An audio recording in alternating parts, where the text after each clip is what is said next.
Hi guys, here is another problem for the SAT. Just remember that I have those problems on my page on Instagram. The page is the same, Matematiando. You can visit my page there. Okay, so I have an equation, and this is not just a regular equation. I actually have a polynomial. So my question here is to find A. What is A? That's what we're trying to find right here. So I have x squared plus 2x minus 15 equals to 0. So that means it's going to be an equation right there. So I have, if A is a solution of the equation above, and 8 is going to be greater than 1. So this is important right here. So this is what I need to keep in mind when I do my polynomial. Okay, so what is the value of A? I'm trying to find A.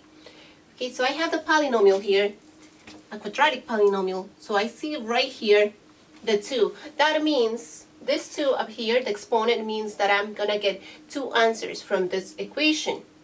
And what is going to be the answer here? So if I'm going to get 2 answers, how I'm going to be able to determine which one is going to be the right answer? So just remember again, keep in mind this. That's what we're going to be looking for right here. So we're ready to start this polynomial. So I have, and what is good here, before I forget, what is good here is that I have equals to 0. So that means it's ready to solve the polynomial. So I have x squared plus 2x minus 15. Okay, just for now, I don't need it, but it's okay. So what I'm going to be doing is factoring. So I need to factor this polynomial out. So again, my leading coefficient here, the coefficient, which means the number before the x squared, it's 1. And 1 has exactly 2 factors, 1 times 1. So that means I need to find factors for x squared. 2 factors, x times x. Those 2 factors is going to be right here, x times x, when I'm doing my polynomial. So next I need to find factors for negative 15. Factors for negative 15. So I'm going to be doing right here my factors for negative 15. Factors for negative 15. Not just 15, but negative 15 right here. So I need to get factors for negative 15. Again, I'm going to start with 1 times negative 15 equals negative 15. So it's good right here. So I have 2 factors. So the next thing I'm going to do is I'm going to change the sign. So it's going to be negative 1 times positive 15. Again, I'm going to get negative 15. So I have 2 factors here. When I got those 2 factors, okay, what I'm going to do is add those 2 factors. I'm trying to find the middle term, which is positive 2. When I add the 2 factors, I should get positive 2.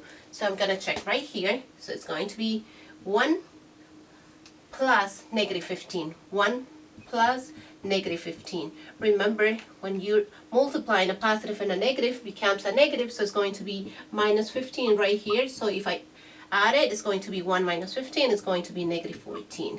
So if this is negative 14, the next one is going to be positive 14. So we're going to check this right here. So I have negative 1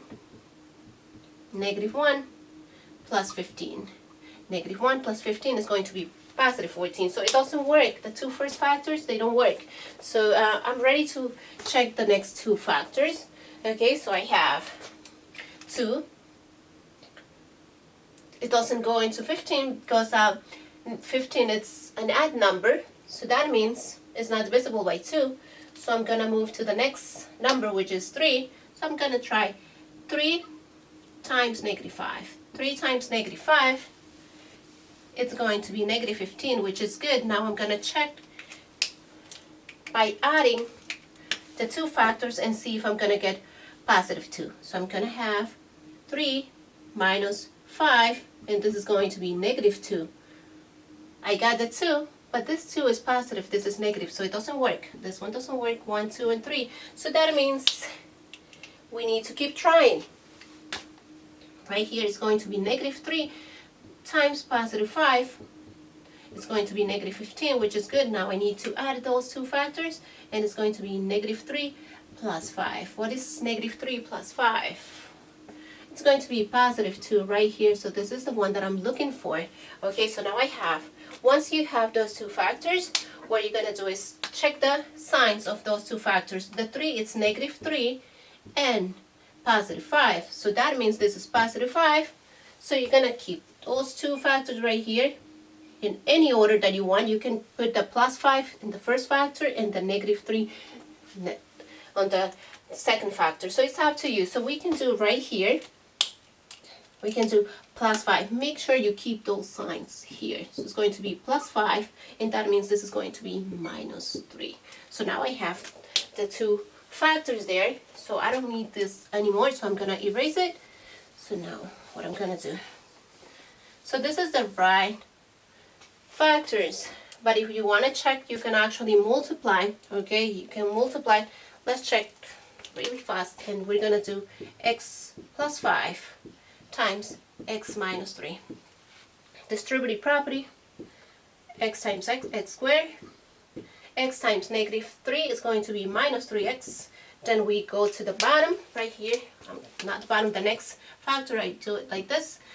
Positive 5 times x is going to be plus 5x, and then positive 5 times negative 3 is going to be negative 15. Combine the middle terms right here, so it's going to be x squared plus 2x minus 15. So you can check right here is the same, so that means you got the right factors. So now we're ready to find the two answers. So right here you have your first factor, factor 1, and this is factor 2. So basically you have two equations. You're going to create two equations here, and you need to solve for x. Because you have equals to 0, so that means 1, you're going to copy down 1, and you're going to say x plus 5 equals to 0. You're trying to leave x by itself, so you're going to subtract 5 from both sides. So now what you do is bring down the x, positive 5 minus 5, cancel those two out, and now you have 0 minus 5, which is negative 5. So you have the first answer, and now we're going to check number 2. For number 2, I have x minus 3 equals 0. Again, we need to leave x by itself, so I need to do the opposite. If this is minus, I need to add 3 to both sides, bring down the x, negative 3 plus 3, cancel those two out, and then 0 plus 3 is going to be 3 right here. So again, remember I mentioned before that since I have x squared, the exponent is 2, you're going to get two answers right here. So I have x equals negative 5, x equals positive 3, and now right here, remember I told you to keep in mind that 8 is going to be greater than 0. So now we go back here, and I have that for 1, x is negative 5. It's not greater than 0. Check number 2, and I have x equals to positive 3. 3 is greater than 0, so that means this is the answer that you need to give. So this is, again, this is the answer, and what you're going to do is ignore this. Do not put negative 5. Negative 5 is the answer for the polynomial, but they're not asking you for both answers. They're just asking you for the one that is greater than 0. Okay, guys, so this is the end of the problem. Again, any questions that you have or any comments, please leave me a comment. Okay, thank you.